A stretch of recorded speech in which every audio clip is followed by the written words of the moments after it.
पुराने जमाने का एक समृद्ध राज्य था, सूर्यगढ़। यहाँ के राजा विक्रमदेव एक न्यायप्रिय और वीर योद्धा थे।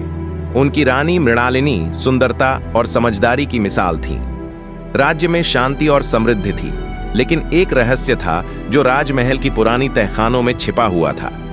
कहा जाता था कि उस तहखाने में एक प्राचीन तलवार बंद है, जो किसी विशेष युग में ही जागती है।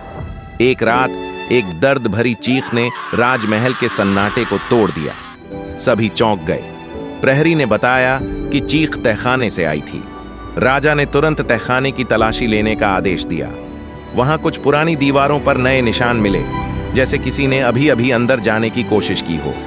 अगली सुबह राजकुमारी शांभवी, जो राजा रानी की एकमात्र संतान थी, ने बताया कि उसने एक अजीब सपना देखा।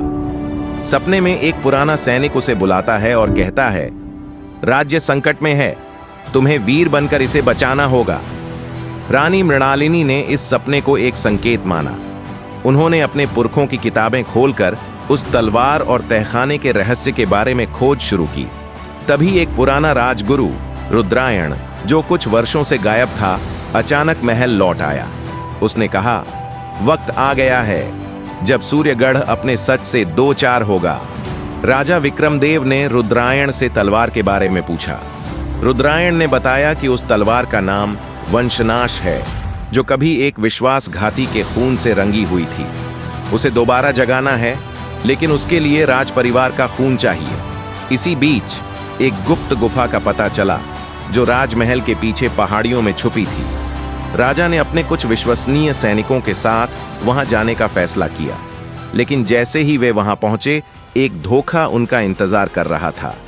एक सैनिक महाबली, जो राजा का सबसे करीबी था, उनके खिलाफ साजिश कर रहा था।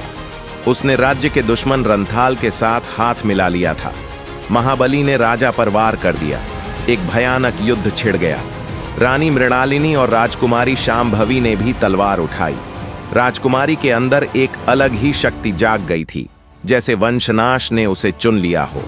एक भयंकर दृश्य में राजा घातक रूप से घायल हो जाते हैं, लेकिन राजकुमारी वंशनाश तलवार से महाबली को मात देती है।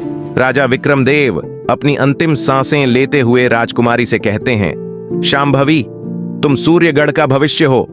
राज्य को न्याय और साहस के साथ संभालो। शांभवी एक मजबूत और न्यायप्रिय रानी बनकर उभरती है। वंशनाश तलवार को एक पवित्र स्थल पर रखा जाता है, जहां केवल सच्चा और न्यायप्रिय ही उसे छू सकता है।